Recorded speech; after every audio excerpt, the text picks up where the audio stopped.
Several public sector unions will on Tuesday embark on what they're calling a national day of action. The union members have rejected government's latest wage offer with a 3% baseline increase.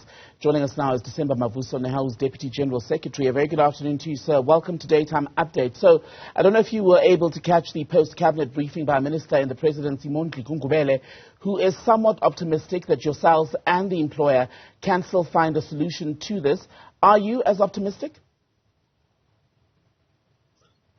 Well, I don't know what the minister is talking about, because he seems to suggest that it is us who must approach the relevant ministers who have left us in the bargaining council, and they decided to unilaterally implement the 3% that workers rejected.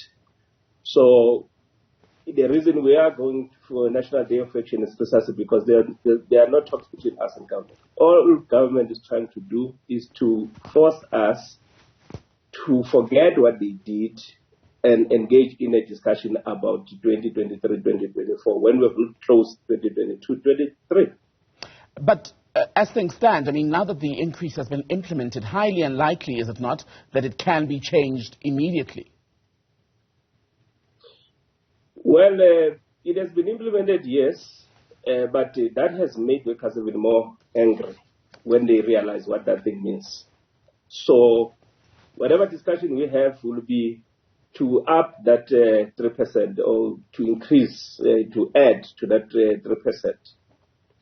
But you, and by you I mean as unions and government, differ on the interpretation of what's on the table, Guy, right? Government says what is put forward is a 7.5% wage increase offer. Well, it's now been instituted, which basically has that 3% and a 4% breakdown, some of it pensionable, some non-pensionable. Is it not dishonest then to say that all you've received is 3%? No, not at all. Actually, that's exactly what workers receive. Government, they're trying to mislead the public. They're trying to win public sympathy by really telling what is not the truth. The truth of the matter is that the 4.5% they are calculating is the 1,000 rand gratuity which workers have been getting since 2021. And it's a continuation. It's not new money. It's money that was made available since 2021 to date. It has not even increased. At least if they had increased that 1,000 rand, we'll say, yes, there's new money. But this is not a new offer. This is not new money. What is new in the current bargaining cycle is the 3%, and that's it. And in terms of the future, I mean, Minister Zanglesi was speaking to us, in fact, in the last hour, talking about what you were just referencing a short time ago, the fact that, you know, while this has basically from government side concluded what's going to be paid out to you as public servants for 2022, the door is still open for more increases perhaps and a sweetening of the perks for government workers in the new year. Would it be so bad to wait until perhaps February to see what's allocated? Well, we're not going to move. We're not going to move until we close 2022 properly.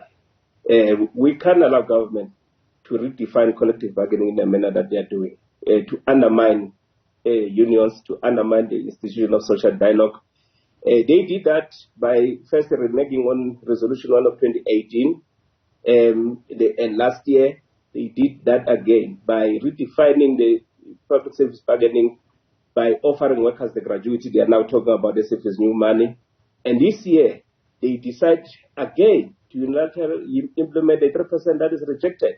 We can't allow that to proceed completely. We just cannot afford to allow that to proceed, because it means that there will be no reason for negotiations in the future.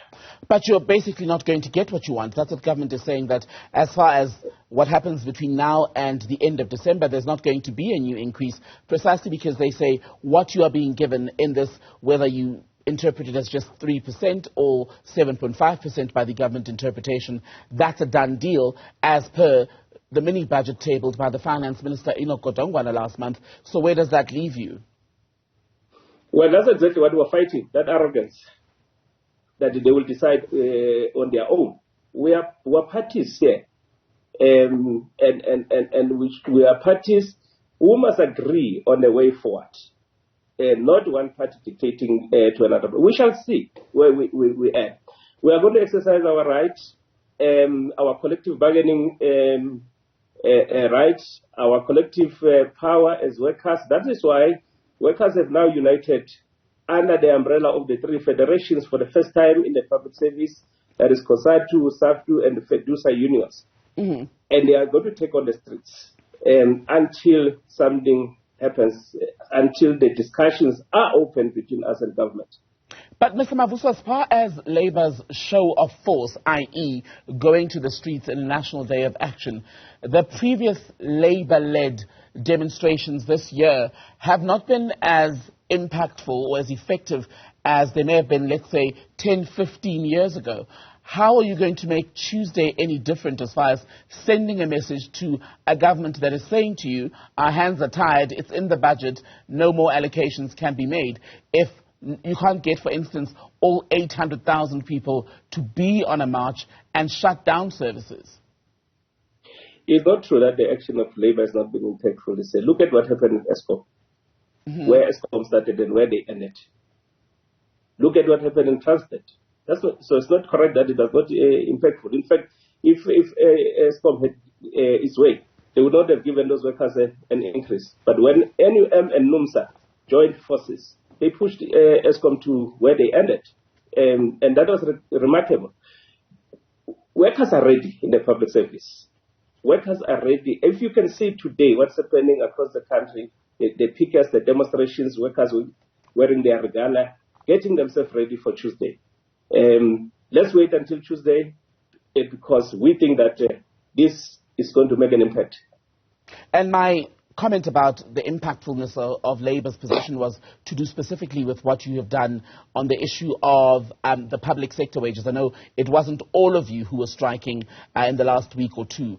I want to come then to the issue of who is going to be out on Tuesday, because some of your members are covered, aren't they, by the essential services clause, which means that, for example, police officers, nurses who are on duty can't abandon their posts. Would you encourage them to walk off the job on Tuesday?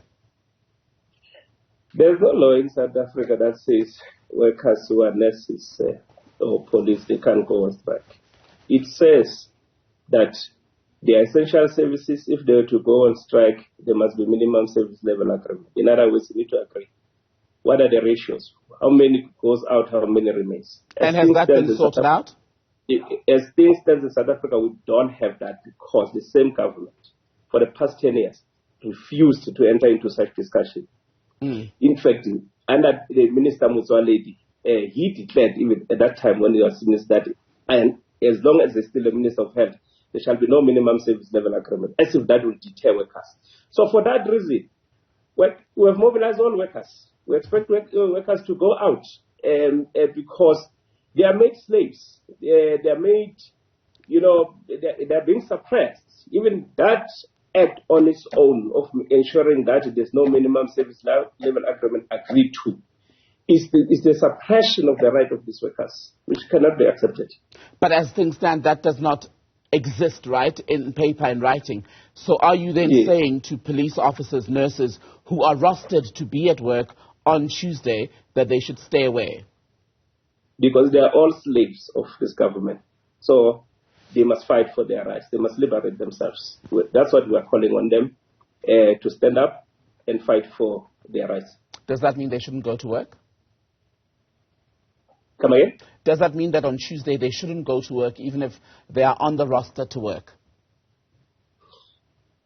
All workers who will not go to work on Tuesday are workers who are on a roster to work, including admin clerks and everybody. Yeah, but I'm asking about those who would be at the moment under that essential services situation where if they were to not pitch, it would lead to a crisis. I mean, imagine a hospital with no nurses. That would be a rather grave situation. Well, it would depend on the arrangement in each hospital. I suppose, in the past, if I can take you back to 2007, when we had the longest strike in the public service, there are lessons that were learned there.